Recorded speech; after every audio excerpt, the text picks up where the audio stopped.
سب سے پہلے میں اپنے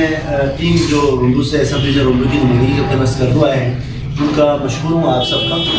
اس کے علاوہ ہمارے مینجمنٹ میں جتنے لوگ تھے، وزیر نعیم بٹ خصوصاً، اور جتنے بھی لوگ آئے ہیں، اور اسپورٹس کلب جتنے بھی اسپورٹس کلب کے ممبران نوش اور سنگیزی نوشر کے جتنے بھی سپورٹر ہمیں آئے وہاں پہ شاہین گراؤنڈ میں ہمارے ساتھ مینجمنٹ میں بڑے ہمارے مدد، ان سب کا مشکور ہوں۔ Specially thanks to assistant commissioner Rondu جنہوں نے ایک موقع فراہم کیا۔ ہمارے ساتھ کچھ معاملات بھی طے تھا لیکن اس حساب سے ہمیں کمپنسیٹ نہیں ہوا، اس کا ہمیں کوئی دکھ نہیں ہے، لیکن انشاءاللہ ہمیں امید ہے کہ اس صاحب اس کے اوپر بھی بات کریں گے۔ لیکن ہمیں ایک موقع فراہم کیا سب ڈویژن روندو کا، پوری پاکستان کی تاریخ میں پہلی مرتبہ انہوں نے ہمیں روندو کی نمائندگی کرنے کا موقع فراہم کیا، روندو کے ٹیلنٹ کو یہاں پہ پاکستان میں بڑی کھیلا، اور ان آپ تمام کھلاڑیوں کا بھی مشکور ہوں۔ ہم نے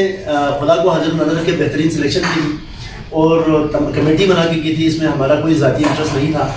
ہمارے لڑکوں نے بہت محنت کیا ہے، اچھی کارکردگی کا مظاہرہ کیا ہے، اس کا ثبوت آپ پاکستان کے تمام جو سینئر پلیئرس ہیں، کلبس ہیں، ان سے آپ لے سکتے ہیں، سوشل میڈیا پہ آپ دیکھ سکتے ہیں۔ یہاں پہ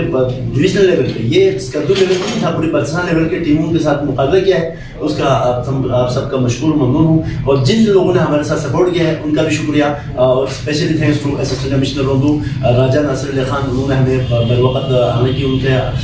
وہ خود بہت زیادہ بزی تھے، مصروف تھے، اس کے باوجود انہوں نے ہماری خبر خیریت پوچھا، اور جتنے لوگوں نے ہمیں سپورٹ کیا ان سب کا بہت بہت شکریہ، آپ سب کا بھی بہت بہت شکریہ۔ مزید اپڈیٹس کے لیے GB True News HT YouTube channel کو لائک کریں، سبسکرائب کریں اور بیل آئیکن پر ضرور کلک کریں